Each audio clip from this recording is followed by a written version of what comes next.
lawsuit. It is an unusual case. I've looked for precedents of this type of case. It just doesn't happen.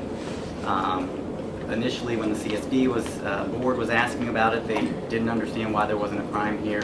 And again, for the life of us, it's hard to figure out where somebody did something criminally wrong. It does, for all intents and purposes, appear to be sort of the grossest of mismanagement. And so, based on that theory, and that being the answer we've been given consistently, supported by the documentary evidence that the CSB has, we've prepared this suit attempting to recover money based on compensating somebody on the premise that they would be doing work for the CSB when in fact they weren't doing any work. This is beyond outrageous. Having looked at it all over again after 12 years of somehow someone in a supervisory position just letting it slide week after week, and almost, I mean, at least twice a month they had to ask themselves, should we send this check out? What is this person doing? I mean, it's beyond the pale of anything I've ever seen. And the answer so far about that it's just being somehow, we didn't get to it, it was sort of, uncomfortable. It just doesn't wash. I mean, I know the police have not been able to find anything that they would prosecute someone for. The Commonwealth Attorney hasn't. I don't know what the grand jury would do, but this is outrageous stuff beyond that.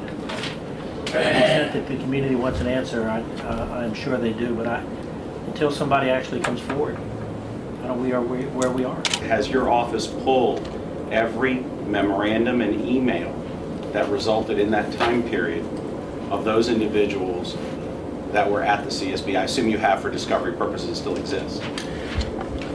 We have reviewed everything we could get our hands on. Right.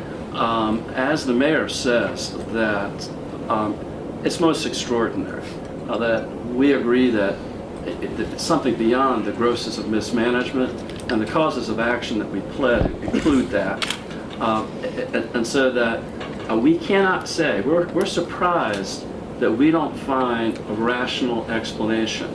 And so that everything we have reviewed supports the defendant's defense that they just really messed it up. Well, and I disagree. I'm reading your amended complaint. It's more than just really messing it up. Right. I find criminal intent. If I was sitting in a road, I find criminal intent. And I find wire fraud, and I find a willful disregard. And I have sat in a black room. But I'll get to that in a minute. What I'm looking for is, your office was familiar with this, the McGlone issue, in the late 90s. At some point, your office became unfamiliar with it. When and why?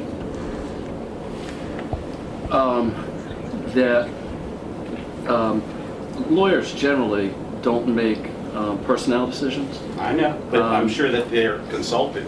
Now, you may not necessarily know about it, but you had somebody there. The record shows that the city attorney, Dan Hagemeister, was familiar with it. Where's he now?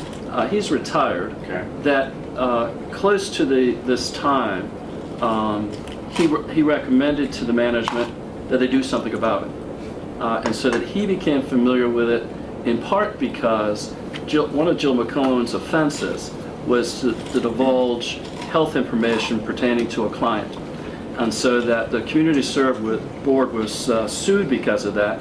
So he had that defense. Right. And he successfully defended, filed summary dispositions, and the plaintiff's lawyer saw the handwriting on the wall and none suited it. So he succeeded, and he said, very good legal work. Very good legal work. And in addition to the legal work, let me tell you, you need to take care of that.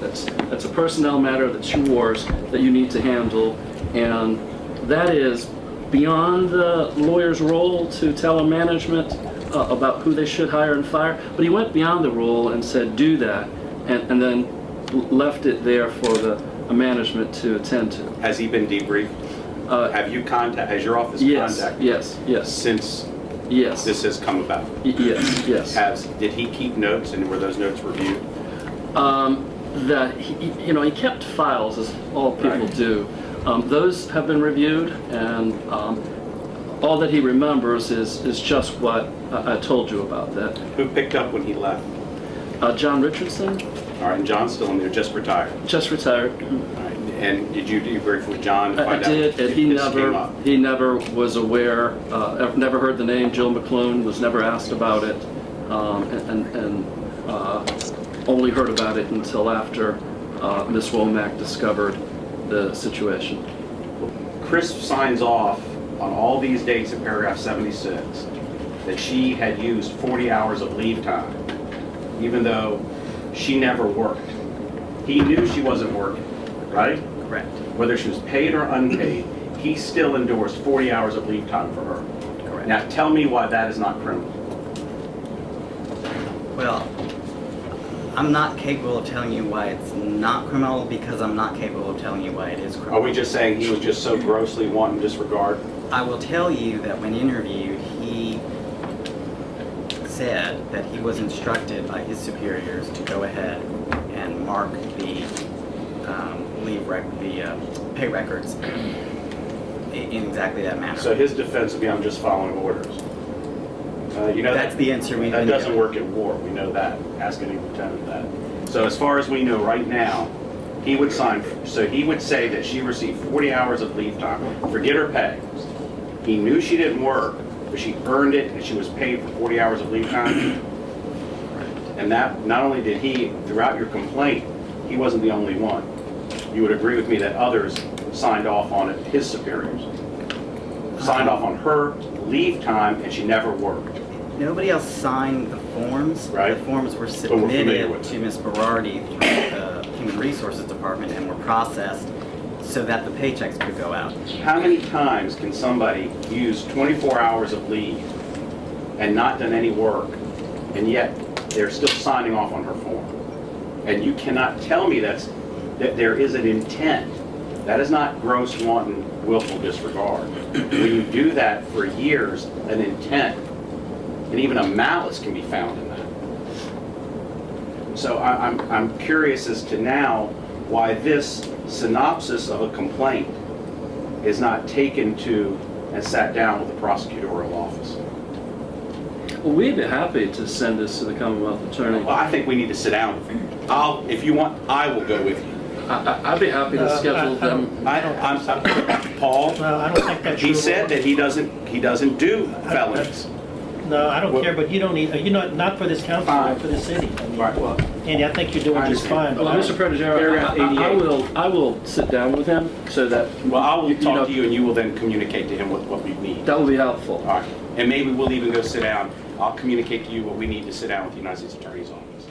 Paragraph 88, is that a typo, 24,000?